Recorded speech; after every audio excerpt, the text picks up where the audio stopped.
فاتحہ۔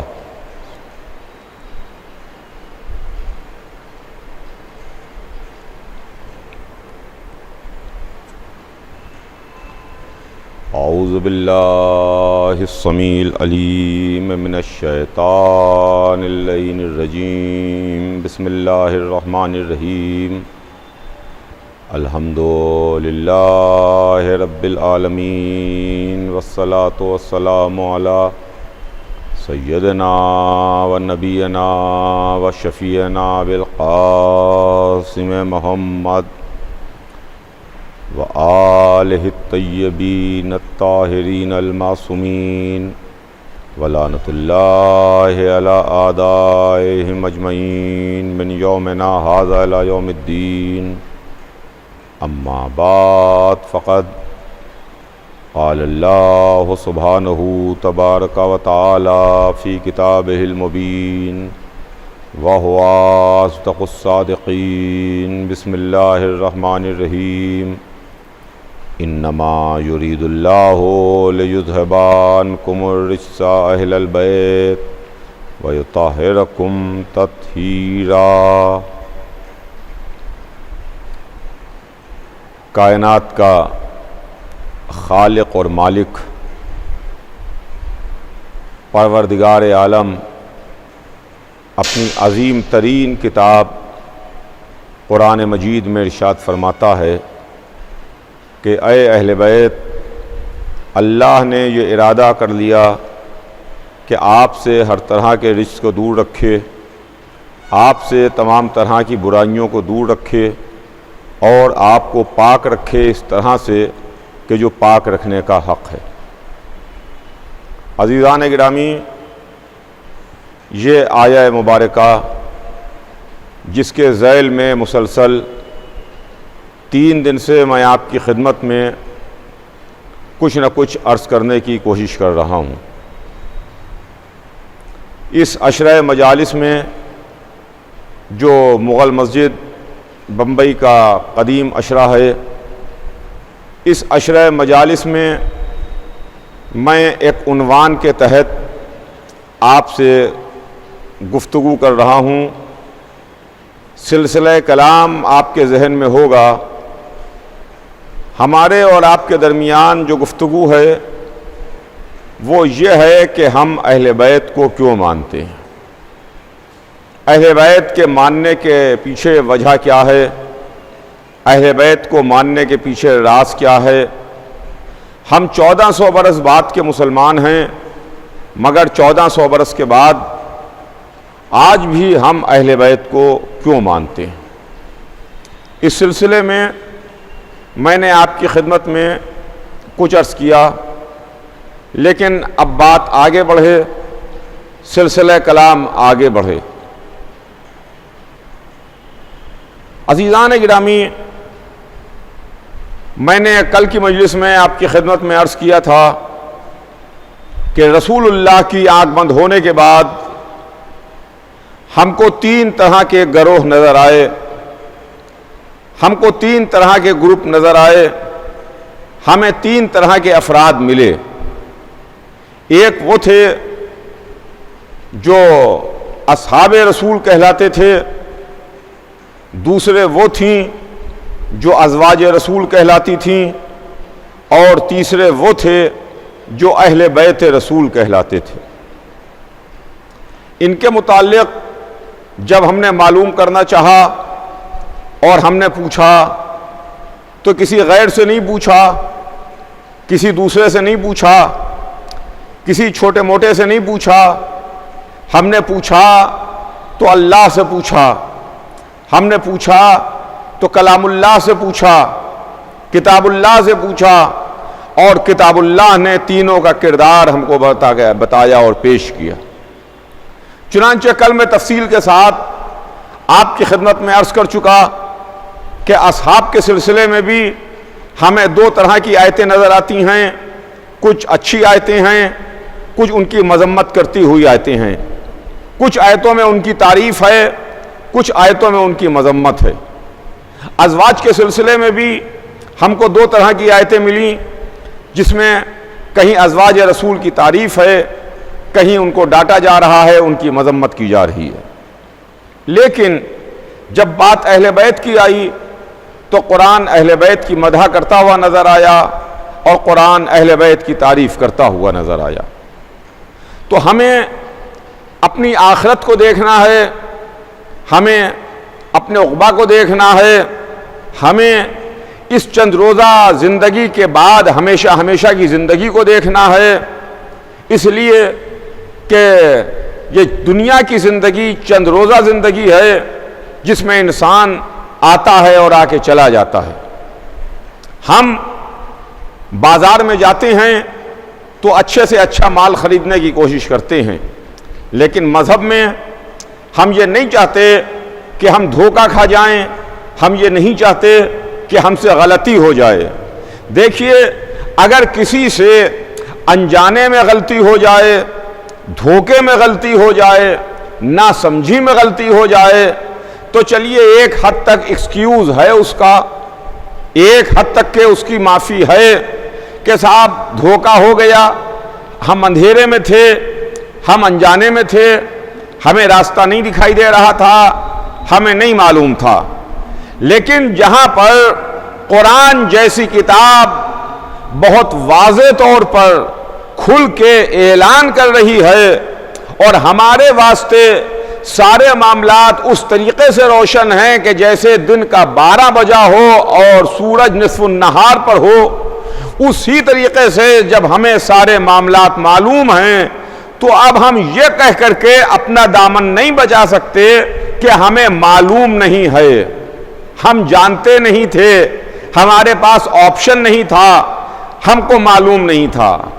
تو عزیزان گرامی، چونکہ ہماری آخرت کا سوال ہے، لہذا آخرت کا سودا ہم نے دھوکے میں نہیں کیا، ہم نے آنکھیں بند کر کے نہیں کیا، ہم نے سمجھ بوجھ کے سودا کیا ہے، اس لیے کہ جن اہل بیت کو ہم نے مانا، ان اہل بیت کو اللہ نے اپنا دین کی حفاظت کرنے کے واسطے منتخب کیا، رسول اللہ نے اپنی خلافت کے واسطے منتخب کیا۔ اگر ان کو ہم نے اپنی رہبری کے لیے منتخب کیا تو اس کے پریشانی کی کیا بات ہے، تو اس میں گھبرانے کی کیا بات ہے کہ اللہ نے ان کو امامت کے واسطے منتخب کیا، رسول نے ان کو خلافت کے واسطے منتخب کیا، ہم نے اپنی رہبری کے واسطے منتخب کیا۔ ہم نے امت کو نہیں مانا، توجہ چاہوں گا عزیزان گرامی، ہم نے امت کو نہیں مانا، ہم نے اہل بیت کو مانا۔ آج ہمارے اوپر یہ الزامات ہیں، میں اپنے تمام سننے والوں سے، چاہے وہ جس فرقے کا ہو، چاہے وہ جس مذہب سے تعلق رکھتا ہو، میں اس کی خدمت میں یہ بات واضح طور کے اوپر بتانا چاہتا ہوں اور یہ عرض کرنا چاہتا ہوں کہ دیکھیے، ہم نے امت کو نہیں چنا، ہم نے اطرت کو چنا۔ ہم نے امت کو نہیں مانا، ہم نے اہل بیت کو مانا۔ ہم نے ان کو مانا، ہم نے رہبری کے لیے، ہم نے دین سمجھنے کے لیے، ہم نے دین کو ماننے کے واسطے، ہم نے اسلام کو پوری طریقے سے سمجھنے کے واسطے ان کو مانا۔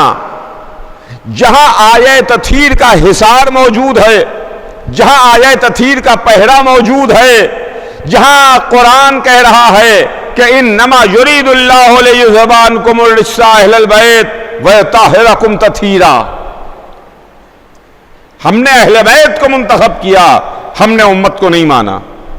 اس لیے کہ جب رسول اللہ کی آنکھ بند ہوئی، سنیے گا عزیزان گرامی، جب رسول اللہ کی آنکھ بند ہوئی اور سرکار ختمی مرتبت ہمارے درمیان سے تشریف لے گئے، تو اب اس وقت معاملہ یہ تھا کہ ہم کس کی مانیں۔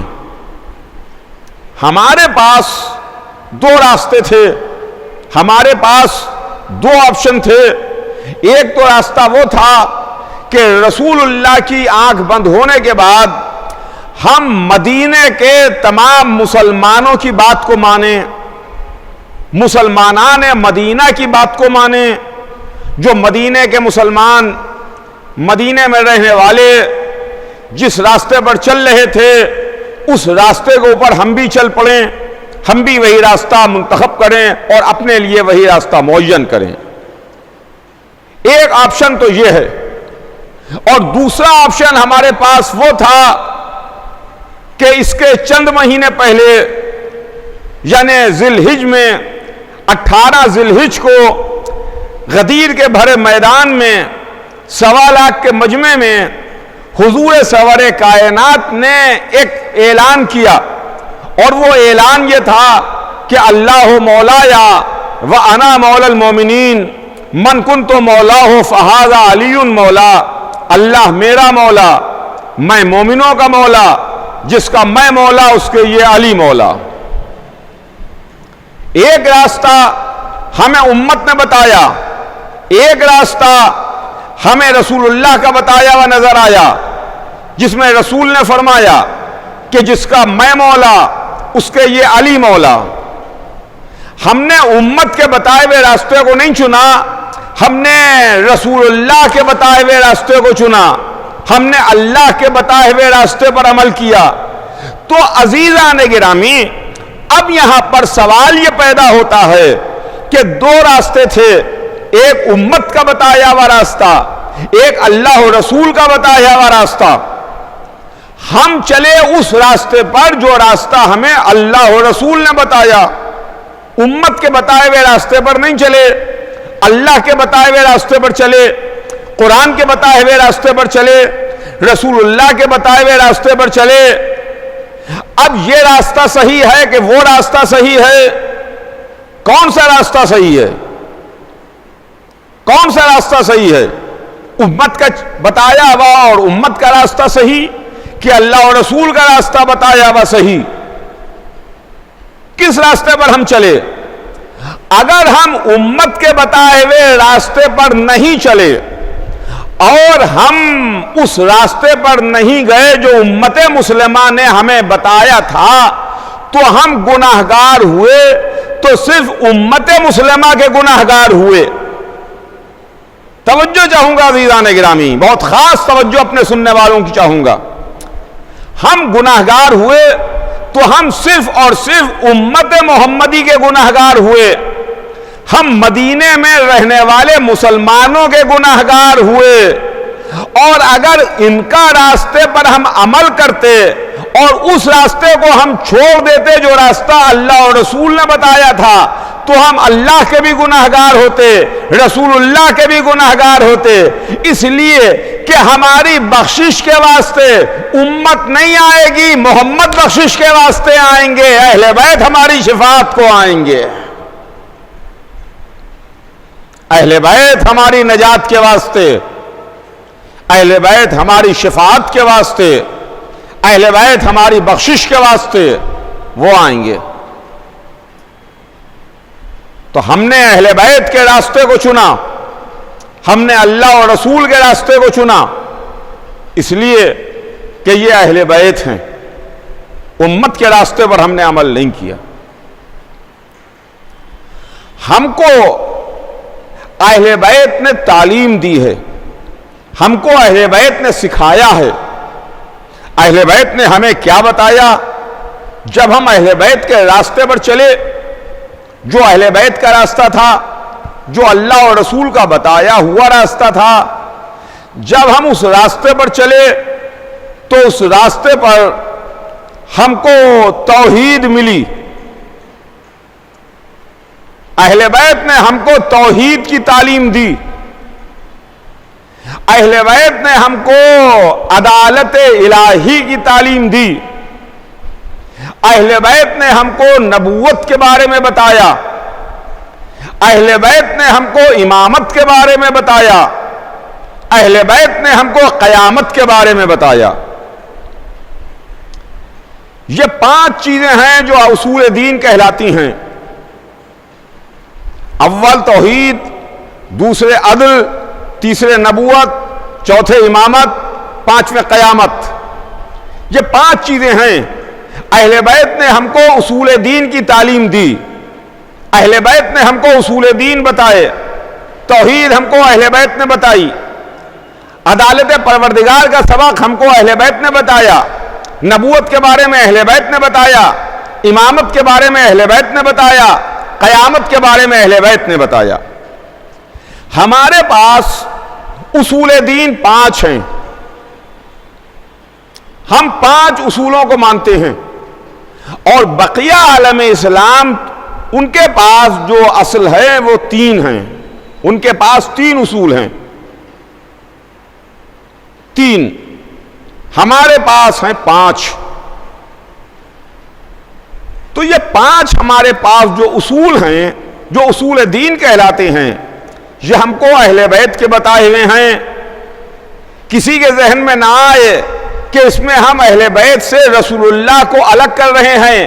میں اپنی پہلی مجلس میں یہ بات عرض کر چکا کہ جب میں اہل بیت کا نام لوں گا اس میں رسول اللہ شامل ہوں گے، رسول کو شامل کر کے اہل بیت کا نام لیا جائے گا، رسول کو مائنس کر کے اہل بیت کا نام نہیں لیا جائے گا، رسول کو شامل کیا جائے گا۔ اہل بیت نے ہم کو اصول دین کی تعلیم دی، اصول دین ہم کو بتائے، توحید ہم کو اہل بیت نے بتائی۔ اللہ ایک ہے، اللہ وحدہ لا شریک ہے، نہ وہ کسی سے ہے نہ کوئی اس سے ہے، نہ اس کی شادی، نہ اس کے بال بچے، نہ اس کا گھر، نہ اس کا خاندان، نہ اس کا قبیلہ، جیسے ہمارے اور آپ کے یہاں کہ یہ اللہ کی اولاد ہے، یہ اللہ کے بچے ہیں، یہ اللہ کا خاندان ہے، یہ اللہ کی بیوی ہیں، یہ اللہ کے بھائی ہیں، یہ اللہ کا باپ ہے، یہ اللہ میاں کی ماں ہیں، ایسا کچھ نہیں ہے۔ لیکن ہاں اتنی سی ضرور بات ہے کہ یہ سب کچھ تو اللہ نہیں رکھتا، نہ اللہ کا خاندان ہے، نہ اللہ کے بال بچے ہیں، نہ اللہ کے ماں باپ ہیں، نہ اللہ کسی سے پیدا ہوا ہے، نہ اللہ سے کوئی پیدا ہوگا، مگر اتنی بات ضرور ہے کہ ایک گھر جو ابراہیم خلیل اللہ نے بنایا تھا اس گھر کو ضرور اللہ نے اپنے سے نسبت دے دی اور یہ کہہ دیا کہ یہ بیتی، ہاں یہ میرا گھر ہے۔ اس گھر کو اپنا گھر کہہ دیا اللہ نے کہ ہاں یہ میرا گھر ہے۔ تو توحید ہم کو اہل بیت نے بتائی، اور توحید کا سبق ہم کو اہل بیت نے دیا۔ بے شک اللہ کو ہم بھی مانتے ہیں، اللہ کو آپ بھی مانتے ہیں، اللہ کو تمام مسلمان مانتے ہیں کہ اللہ ایک ہے، وحدہ لا شریک ہے، مگر معاملہ یہ ہے کہ ہم کو اہل بیت نے وہ سا اللہ بتایا، اہل بیت نے ہم کو وہ سا خدا بتایا، وہ سا اللہ بتایا کہ جس کا نہ رنگ ہے، جس کی نہ صورت ہے، جس کی نہ پنڈلی ہے، جس کا نہ وزن ہے، نہ جو کرسی پر عرش پر کرسی پر بیٹھا ہوا ہے، ایسا اللہ نہیں بتایا کہ کالا سا ہے، موٹا سا ہے، سولا سا ہے، عرش پر کرسی پر بیٹھا ہوا ہے، اس کی پنڈلی پر نمرود کا مارا ہوا تیر بھی موجود ہے، ایسا اللہ اہل بیت نے نہیں بتایا۔ ہم بھی نماز پڑھتے ہیں، تمام عالم اسلام نماز پڑھتا ہے، تمام مسلمان نماز پڑھتے ہیں، مگر ادھر مغرب کی اذان ہوئی، نماز کا وقت آیا، جلدی جلدی ہم مسجد میں آئے، ہم نے وضو کیا، وضو کر کے آگے مصلی پر کھڑے ہوئے، جلدی سے نیت کی اور نماز پڑھنے لگے۔ نماز تو ہم پڑھ رہے ہیں مگر پتہ نہیں ہمارا ذہن کیا سوچ رہا ہے۔ نماز میں شرط ہے کہ خضوع و خشوع ہونا چاہیے ہے، مگر کھڑے تو ہیں جماعت میں، کھڑے تو ہیں مصلی پر، نماز پڑھ رہے ہیں ہم، مگر پتہ نہیں ہمارا ذہن کوئی کاروبار سوچ رہا ہو، کوئی کام سوچ رہا ہو، کوئی دفتر کا بات ذہن میں آ گئی ہو وہ سوچ رہا ہو، کسی کی بیماری کے بارے میں سوچ رہا ہو، کسی پریشانی کے بارے میں سوچ رہا ہو، ابھی ہمیں نماز پڑھ کے اپنے گھر کے واسطے یہ سامان، یہ سودا خرید کے لے جانا ہے، اس کے بارے میں ذہن سوچ رہا ہو، ذہن ہمارا چل رہا ہے، ٹیکسٹ ہم ادا کر رہے ہیں، ایک خاص انداز میں اٹھ رہے ہیں، بیٹھ رہے ہیں، یہاں تک کہ ہماری نماز تمام ہو گئی اور ہم نے کہہ دیا السلام علیکم ورحمۃ اللہ وبرکاتہ، لیجئے ہماری نماز تمام ہو گئی۔ اور اس کے بعد ہم مونچھوں پر تاؤ دیتے ہوئے، سینہ چوڑا کیے ہوئے، مسلمان ہیں نا، مسجد سے نکل رہے ہیں کہ آپ مغرب کی نماز ادا کر کے آ رہے ہیں، عشاء کی نماز پڑھ کے آ رہے ہیں۔ اچھا، دیکھنے والے بھی دیکھ رہے ہیں، بہت بڑا نمازی ہے، پکا نمازی ہے، اذان کے وقت مسجد میں آ جاتا ہے، نماز میں کھڑا ہوتا ہے، صف میں کھڑا ہوتا ہے، پہلی صف میں کھڑا ہوتا ہے۔ تو ہمارے تقوی کا، ہمارے اسلام کا، ہمارے خوف خدا کا لوگوں پر بڑا اثر ہو رہا ہے کہ صاحب یہ 5 وقتہ نمازی ہے، نماز میں آتا ہے، پہلی صف میں کھڑا ہوتا ہے، چہرے پر بڑی داڑھی بھی ہے، ماتھے پر گٹا بھی ہے، ہاتھ میں تسبیح بھی ہے۔ ہم اپنے کو بہت بڑا مسلمان، بہت بڑا اللہ والا، بہت بڑا توحید کا پرستار شو کر رہے ہیں، لیکن دل کا حال تو اللہ جانتا ہے، دل کے حال سے اللہ واقف ہے۔ لیکن کائنات عالم و آدم میں جنہوں نے توحید کی تعلیم دی ہے،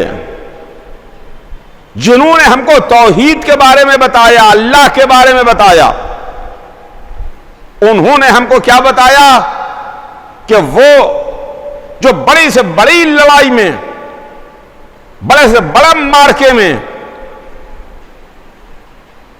اس طریقے سے میدان میں لشکر میں داخل ہو جاتا تھا کہ اس کو موت کی پرواہ نہیں رہتی تھی، بے نیام تلوار لیے ہوئے صفوں میں داخل ہو جاتا تھا تلوار چلاتا ہوا، اس کو اس بات کی پرواہ نہیں ہے کہ موت اس کے اوپر آ جائے یا وہ موت کے اوپر چلا جائے۔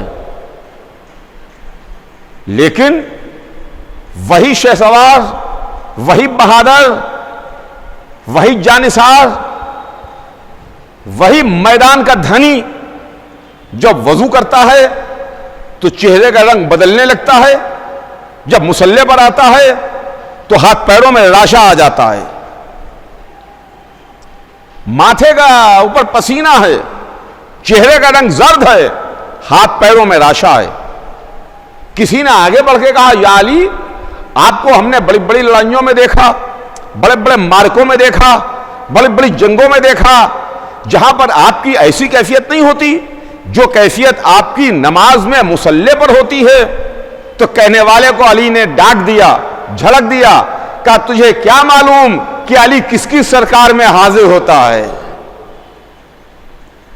علی کس کی سرکار میں حاضر ہوتا ہے؟ یہ علی کا مصلی پر آنا، یہ علی کے چہرے کا رنگ بدلنا، یہ علی کے جسم میں ہاتھ پیروں میں راشا ہونا، یہ علی کا سجدہ کرنا توحید کی تعلیم دے رہا ہے، توحید کو سکھا رہا ہے، توحید کو بتا رہا ہے کہ دیکھو جب بندہ ایسا ہے تو خدا کیسا ہوگا، جب بندہ ایسا ہے تو اس کا خالق کیسا ہوگا۔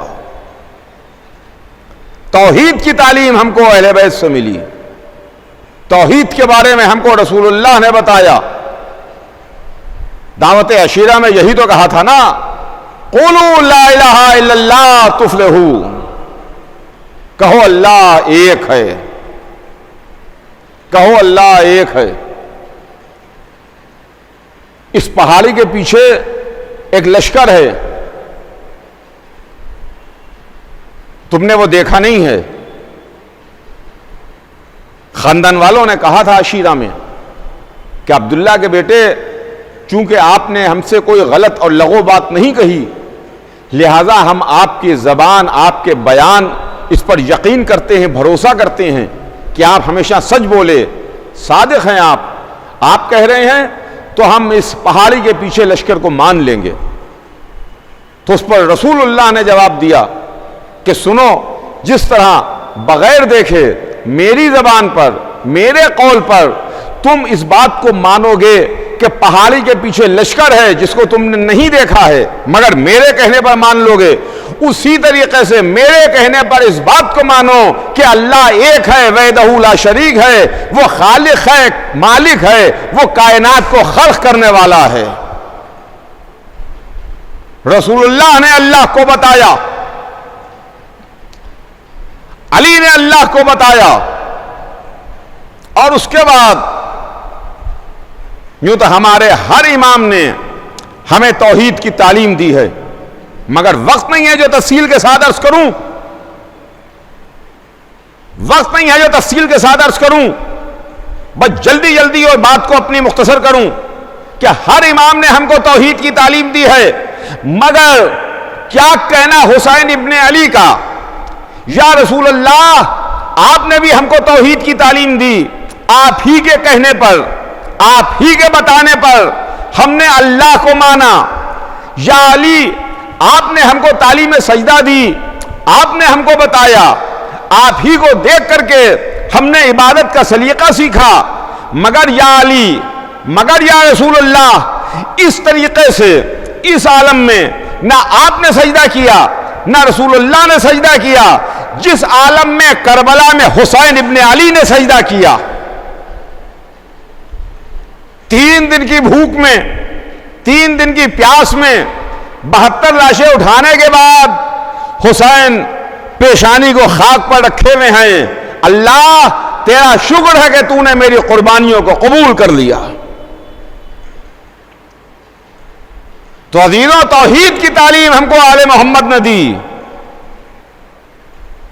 منزل آگے بڑھتی ہے۔ توحید کے بعد اللہ کی عدالت ہے۔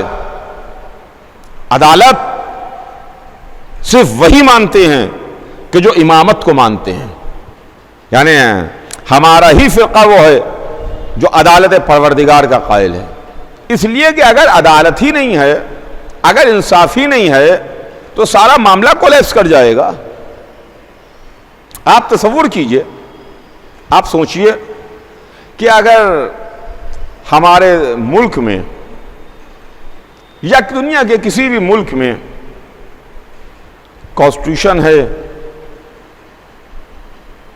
اس میں شہری ہیں، رہنے والے ہیں، معاملات ہیں، حکومت ہے، حکومت کے عہدیدار ہیں، تمام رہنے والے لوگ ہیں، شہری ہیں، وطنی ہیں، لیکن اس ملک میں اگر عدالتیں نہ ہوں، اس ملک میں اگر کورٹ نہ ہو، اگر اس ملک میں انصاف کرنے کے واسطے جو گھر بنایا جاتا ہے وہ انصاف کا گھر نہ ہو، تو اس ملک کا انجام کیا ہوگا؟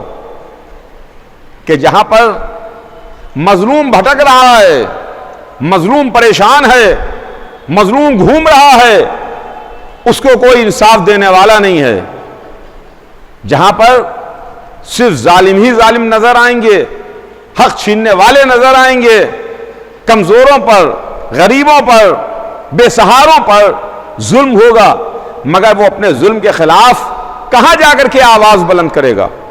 ظلم کے خلاف کہاں جا کر کے بھیک مانگے گا؟ ظلم کے خلاف اپنے دل کی بات لے کے کس دروازے پر جائے گا؟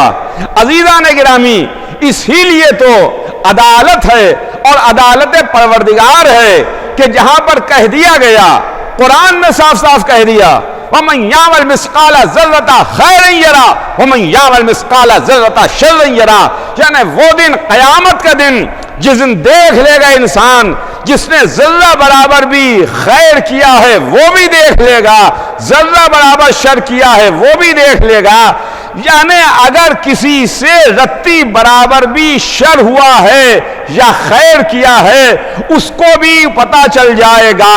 یہ عدالت پروردگار ہی کے ذریعے سے خیر و شر کا پتہ چلے گا۔ اگر عدالت نہ ہو تو سب بیکار ہے، انصاف نہ ہو تو ساری عمارت دھری کی دھری رہ جائے گی، کولیپس کر جائے گی۔ تو عدالت ہم کو اللہ کی عدالت اہل بیت نے بتائی، رسول نے بتائی، اور ہمارے پاس اصول دین میں توحید کے بعد جو چیز ہے وہ عدالت ہے، عدل ہے۔ اس کے بعد دیکھیے اہل بیت نے ہمیں کیا کیا بتایا۔ عدالت کے بعد نبوت ہے۔ اللہ نے 1,24,000 نبیوں کو بھیجا، 1,24,000 ہادی آئے، 1,24,000 اللہ کا میسج، اللہ کا پیغام لے کے آئے، 1,24,000 نے اللہ کی باتوں کو بتایا، جس میں سب کے سب اللہ کے بھیجے ہوئے تھے۔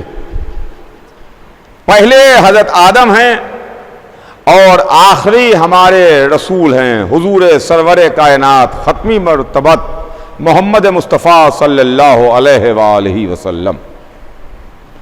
یہ 1,24,000 نبی، اس سرے پر آدم ہیں جو پہلا سرا ہے، اس سرے پر حضور سرور کائنات ہیں جو آخری نبی ہیں۔ یہ 1,24,000 ہیں یہاں سے یہاں تک۔ ان کے بارے میں ہم کو اہل بیت نے بتایا، ان کے بارے میں ہم کو رسول نے بتایا، اور اہل بیت کے رسولوں کے بارے میں، نبیوں کے بارے میں، نبوت کے بارے میں فگر تو ہم کو رسول اللہ نے بتائی۔ دیکھیے 1,24,000 کی فگر جو ہے وہ قرآن میں لکھی ہوئی نہیں ہے کہ 1,24,000 نبی ہیں۔ ہم کو کس نے بتائی؟ رسول اللہ نے ہمیں تعلیم دی۔ رسول نے بتایا کہ اللہ نے ہدایت کے واسطے 1,24,000 نبیوں کو بھیجا۔ ہمارا عقیدہ ہے، ہمارا ایمان ہے، ہم 1,24,000 کو مانتے ہیں، مگر ہمیں یہ اختیار نہیں ہے کہ اس میں ہم ایک کو بھی کم کر لیں یا ایک کا بھی اضافہ کر لیں۔ ہمیں صرف ماننا ہی ماننا ہے، اس کے علاوہ ہمارا اختیار کچھ بھی نہیں ہے۔ یہ ہمیں اہل بیت نے بتایا۔ مگر کچھ نبیوں کے نام، کچھ نبیوں کا ذکر، کچھ نبیوں کے تذکرے اللہ نے قرآن میں کیے ہیں۔ چند نبی ہیں جن کے نام اللہ نے قرآن میں لیے ہیں، چند نبی ہیں جن کے تذکرے اللہ نے قرآن میں کیے ہیں، چند نبی ہیں جن کے ذکر اللہ نے قرآن مجید میں کیے ہیں، جن کے واقعات اللہ نے قرآن میں ریکارڈ کر کے ہم کو سنائے ہیں۔ 1,24,000 میں مشکل سے 30-32 ہوں گے نبی جن کے نام ہم کو معلوم ہیں، جن کے نام ہم کو بتائے گئے۔ اس کے علاوہ نبیوں کے نام ہمیں نہیں معلوم۔ مگر ایک میرا سوال ہے، تمام عالم اسلام سے میں ایک سوال کرنا چاہتا ہوں، اور میرا سوال یہ ہے کہ مسلمانوں، تم 1,24,000 نبیوں کو مانتے ہو؟ تو گردن ہلا ہلا کے انہوں نے جواب دیا کہ بے شک ہم 1,24,000 کو مانتے ہیں، ہمارے حضور نے ہم کو بتایا ہے کہ 1,24,000 ہیں، اسلام نے ہم کو بتایا ہے کہ 1,24,000 ہیں، رسول اللہ نے ہم کو بتایا ہے، اللہ نے 1,24,000 کو بنا کے بھیجا ہے۔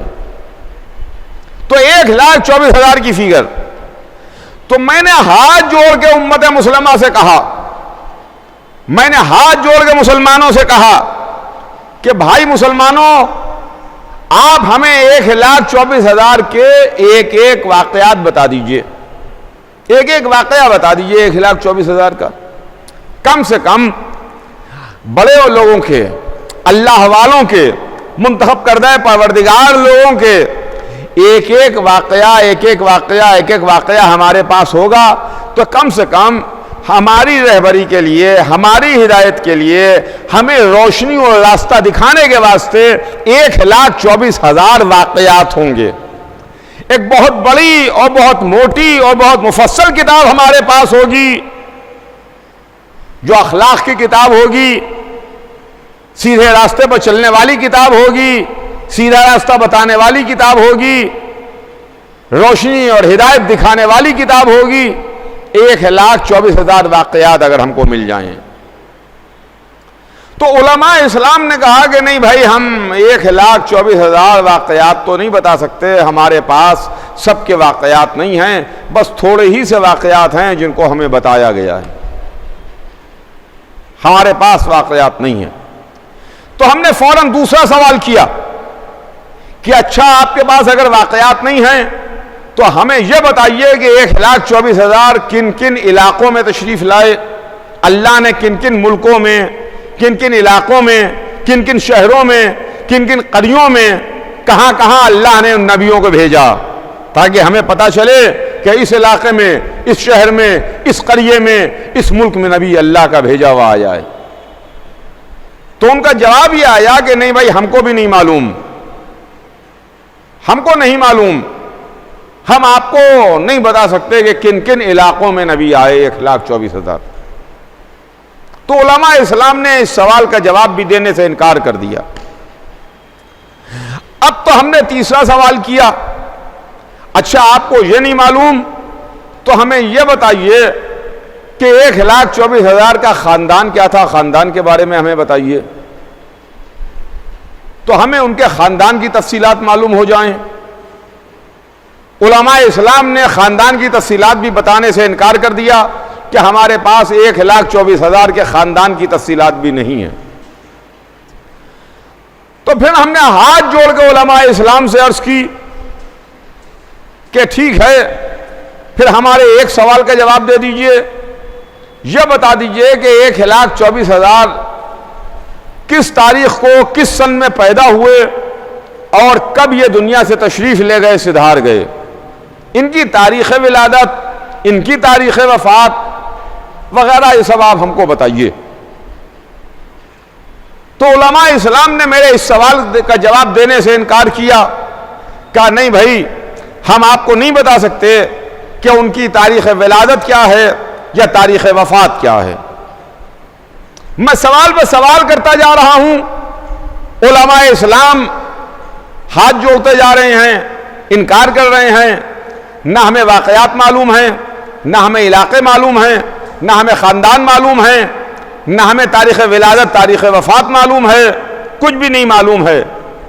تو پھر آخر میں ہم نے ہاتھ جوڑ کے عرض کی کہ علماء اسلام کم سے کم ہمارا عقیدہ 1,24,000 پر ہے، تو آپ ہمیں 1,24,000 کے صرف اور صرف نام بتا دیجئے، صرف اور صرف نام بتا دیجئے۔ تو علماء اسلام نے نام بتانے سے بھی منع کر دیا کہ نہیں، ہمیں 1,24,000 کے نام نہیں معلوم ہیں، 1,24,000 کے ہم نام نہیں بتا سکتے، ہمیں معلوم نہیں ہے۔ تو ہم نے کہا یہ تو بڑی عجیب بات ہے کہ ہم مان تو رہے ہیں، فیگر ہمارے پاس ہے میتھمیٹیکل 1,24,000، یعنی 1,24,000 میں ہم 1,23,999 بھی نہیں کر سکتے، ہم 1,24,000 ایک بھی نہیں کر سکتے، 1,24,000 میتھمیٹیکل فیگر، تو ہمیں 1,24,000 کے نام بھی نہیں معلوم۔ تو ہم نے کہا یہ کون سی بات ہے کہ ہم تو مانے بیٹھے ہوئے ہیں، نہ آپ کو واقعات معلوم ہیں، نہ آپ کو علاقے معلوم ہیں، نہ آپ کو تاریخ ولادت و وفات معلوم ہے، نہ آپ کو نام معلوم ہے، تو پھر آپ ان کے اوپر کیوں اعتراض کرتے ہیں؟ ہم جن 12 کو مانتے ہیں، آپ ان کو کیوں نہیں مانتے کہ جن 12 کے نام بھی معلوم ہیں، جن کے پتے بھی معلوم ہیں، جن کے واقعات بھی معلوم ہیں، جن کے خاندان بھی معلوم ہیں، جن کی تاریخ ولادت بھی معلوم ہے، جن کی تاریخ شہادت بھی معلوم ہے، یہ بھی معلوم ہے کہ 11 شہید کر دیے گئے ہیں، ایک زندہ موجود ہے۔ عزیزان گرامی، ہم اہل بیت کو کیوں مانتے ہیں؟ وجہ سنیے ہم سے کہ ہم نے آنکھیں بند کر کے اہل بیت کو نہیں مانا ہے، ہم نے ذہن کی شمعوں کو جلا کے روشن کر کے اہل بیت کو مانا ہے، اندھیرا کر کے اہل بیت کو نہیں مانا ہے۔ ہم غلامان اہل بیت اندھی عقیدتوں کے قائل نہیں ہیں،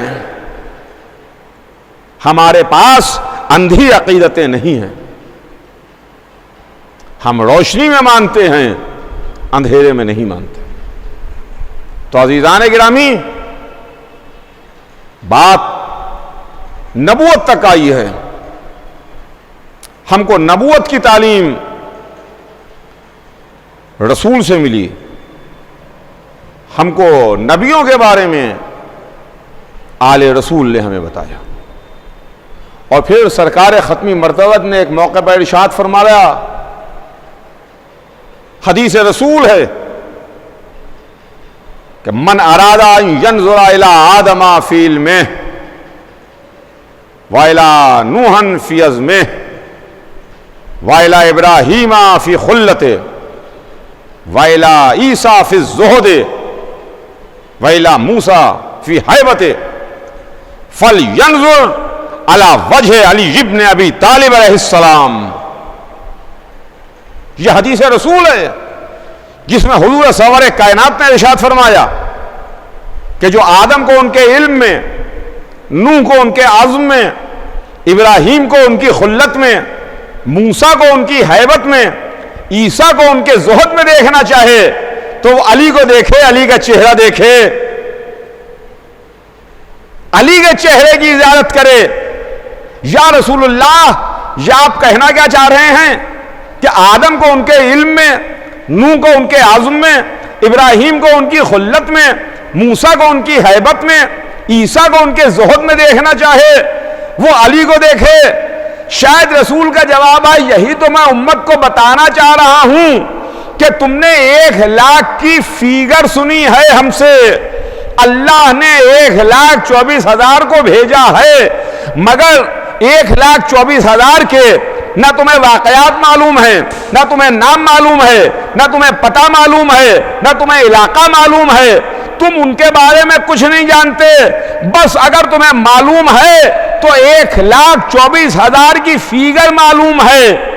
میں اسی واسطے تمہیں بتانا چاہتا ہوں کہ تم علی کا چہرہ دیکھو، علی کی صورت دیکھتے رہو، علی کے چہرے کی زیارت کرتے رہو. یہ علی کا چہرہ اکیلا چہرہ نہیں ہے.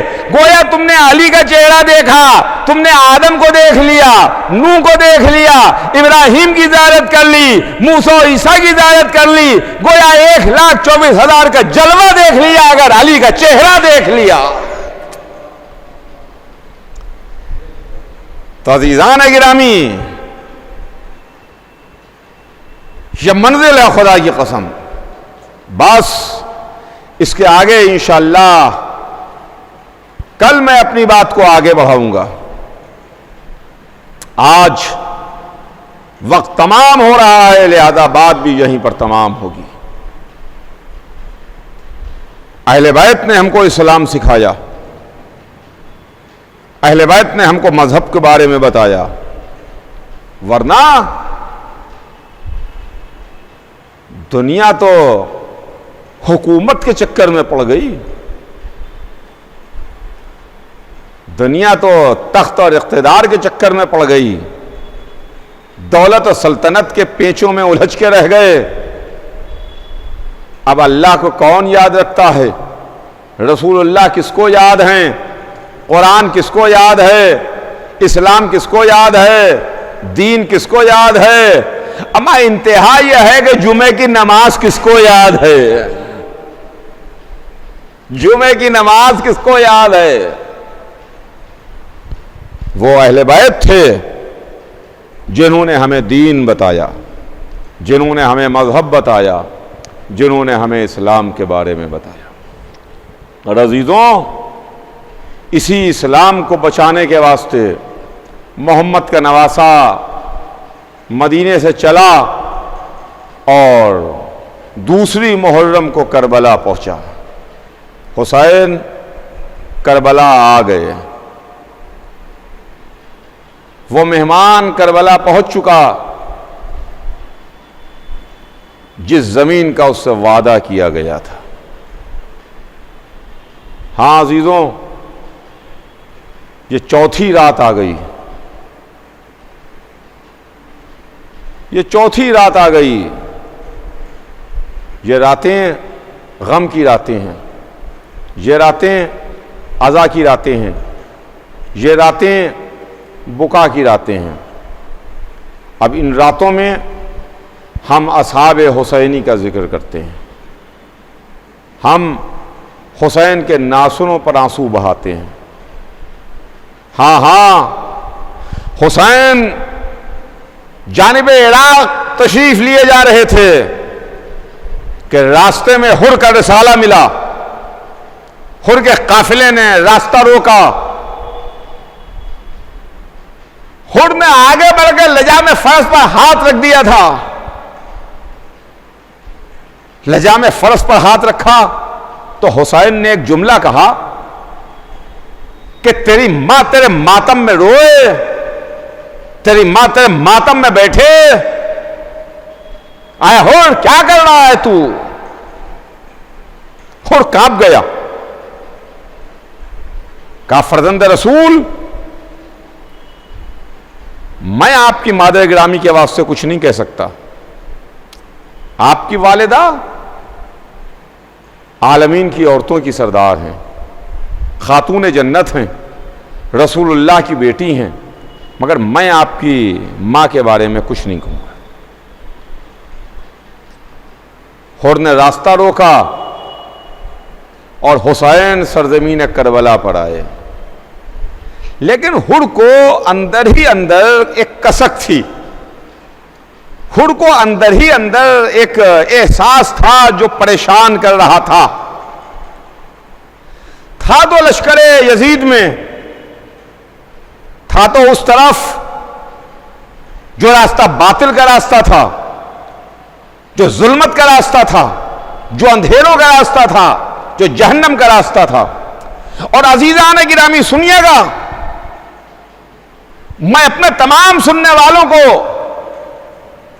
ایک یہ پیغام دینا چاہ رہا ہوں کہ صبح عاشوراء جناب حر کا امام حسین کی خدمت میں آنا ان تمام لوگوں کے واسطے راستے کھول رہا ہے کہ جن کی زندگیاں ابھی تک اندھیروں کے راستے پر گزری ہیں، باطل کے راستے پر گزری ہیں، ظلم کے راستے پر گزری ہیں، اگر وہ کسی وجہ سے ہمت نہ کر پا رہے ہوں کہ ارے صاحب میری اتنی زندگی باطل کے راستے پر گزر گئی، اتنی زندگی غلط راستے پہ گزر گئی، اتنی زندگی جہنم کے راستے پہ گزر گئی، ارے اب ہم کیا کریں؟ آؤ آگے حر سے سبق لو، جس نے پوری زندگی یزید کے راستے پہ گزاری مگر زندگی کے چند آخری لمحے حسین کے راستے پر گزارے تو اس کا ریوارڈ یہ ملا، اس کا انعام میں یہ ملا، اس کا صلہ یہ ملا کہ فاطمہ زہرا کا رومال ملا، حسین کا زانو ملا، صبح قیامت تک چاہنے والوں کے سلام مل رہے ہیں، چاہنے والوں کے سلام مل رہے ہیں۔ شب عاشور پوری رات ٹہل رہا تھا، پوری رات اپنے خیمے میں ٹہلا ہے، کسی نے آگے بڑھ کے کہا حر آج ایسی تیری کیفیت دیکھ رہا ہوں جیسی اس کے پہلے کبھی نظر نہیں آئی، کہ کیا بات ہے؟ تو عرب کا بہت بڑا بہادر ہے، شہسوار ہے، بہت بڑا سپاہی ہے، بہت بڑا سردار ہے، یہ تیری کیا کیفیت ہے؟ یہ تیرے ہاتھ پیروں میں راشا کیوں آئے؟ تیرے چہرے کا رنگ کیوں بدلا ہوا ہے؟ تیرے پاس تو لشکر ہے، تیرے پاس تو سپاہی ہیں، تیرے پاس تو بہتا ہوا دریا ہے، تیرے پاس تو کھانے کے واسطے سب کچھ ہے، اس کے بعد یہ تیری کیفیت ہو رہی ہے؟ تو حر نے ڈانٹ دیا، جھڑک دیا، کہا تجھے کیا معلوم کہ میں کیا سوچ رہا ہوں؟ میں اپنے کو دوزخ و جنت کے راستے پر تول رہا ہوں، میں یہ سوچ رہا ہوں کہ دوزخ کے راستے پر باقی رہوں یا جنت کی طرف چلا جاؤں، جنت کی طرف چلا جاؤں۔ عزیزوں، شب عاشور یہ حر سوچ رہے تھے کہ جنت کی طرف چلا جاؤں۔ رات تمام ہوئی، عاشور کی صبح نمودار ہوئی، حر اپنے بیٹے کو لیے ہوئے، اپنے غلام اور بھائی کو لیے ہوئے حسین کی خدمت میں پہنچا، اپنے سر کو حسین کے قدموں پر رکھ دیا، ہاتھوں کو جوڑے ہوئے تھا، ایک جملہ کہا، فرزند رسول یا ابا عبداللہ حلی توبہ، کیا میرے واسطے توبہ ہے کہ میری خطا معاف ہو سکتی ہے؟ حسین نے ہڑ کو اٹھایا، اپنے سینے سے لگایا۔ یہ ہڑ کا ایک سفر تھا جو حسین کے قدموں سے شروع ہوا، حسین کے سینے پر آ کے تمام ہو گیا۔ حسین نے ہڑ کو کلیجے سے لگا کے کہا، ہڑ کیا خوب تیری ماں نے تیرا نام رکھا، کیا خوب تیری ماں نے تیرا نام رکھا، تو دنیا میں بھی آزاد ہے، تو آخرت میں بھی آزاد ہے، تو یہاں بھی آزاد ہے، تو وہاں بھی آزاد ہے۔ ہڑ ہاتھوں کو جوڑے ہوئے تھا، کہا آقا میں گناہگار ہوں، میں خطا کار ہوں، مولا میں آپ کو گھیر کے یہاں لایا ہوں، مولا میں اپنے گناہوں کا ازالہ چاہتا ہوں، میں چاہتا ہوں کہ جو مجھ سے غلطی ہو گئی ہے آقا مجھے اجازت دے دیجئے، میں چاہتا ہوں کہ میرا بیٹا میدان میں جائے، میری غلطیوں کا کفارہ ہو جائے۔ حسین نے ایک جملہ کہا، ہڑ کیا اپنے سامنے اپنے بیٹے کو مرتبہ دیکھے گا، اپنے سامنے اپنے بیٹے کی میت دیکھے گا؟ تو ہڑ نے کہا آقا میں دیکھنا چاہتا ہوں جوان کا داغ کیسا ہوتا ہے، اس لیے میں نے بھی فاطمہ زہرا کا دل دکھایا ہے۔ لیجئے آقا حسین سے اجازت ملی، ہڑ کا بیٹا اجازت لے کے مقتل میں آیا، قیامت کی لڑائی لڑا، بہادر باپ کا بہادر بیٹا میدان میں تلوار چلا رہا تھا، دشمنوں کو تحقیق کر رہا تھا۔ کہاں تک لڑتا، لڑتے لڑتے گھوڑے سے زمین پر آیا، آواز دی بابا میرا آخری سلام قبول کیجئے۔ اپنے باپ کو سلام کیا، مدد کو بلایا۔ بوڑھا باپ تھا، تیزی سے چلتا ہوا بیٹے کے سرہانے پہنچا۔ اب جو دیکھا تو منظر ہی کچھ عجب تھا۔ حسین پہلے سے موجود تھے، حسین پہلے ہی تشریف لا چکے تھے۔ ہڑ کے بیٹے کا سر حسین کے زانو پر تھا۔ ہڑ پہنچا تو عجب منظر دیکھا کہ بیٹے کا سر حسین کے زانو پر ہے، اور لیجئے ایک مرتبہ ہڑ نے دیکھا کہ بیٹے نے ایڑیاں رگڑیں۔ میدان کا دھنی، میدان کا سپاہی باپ جس نے محسوس کر لیا کہ بیٹا دنیا سے سدھار گیا، بیٹا دنیا سے چلا گیا، بیٹے نے آنکھوں کو بند کیا۔ ایک مرتبہ ہڑ نے آستینوں کو الٹا، حسین نے دیکھا، کہا ہڑ کیا ارادہ ہے، آستینیں کیوں الٹ رہا ہے؟ کیا دستور دنیا یہ ہے کہ بوڑھا باپ جوان کی میت اٹھائے؟ ایسا ہرگز نہیں ہوگا، تیرے بیٹے کا جنازہ میں اٹھاؤں گا۔ اتنا کہتے کہتے حسین نے ہڑ کے بیٹے کے جنازے کو اٹھا لیا۔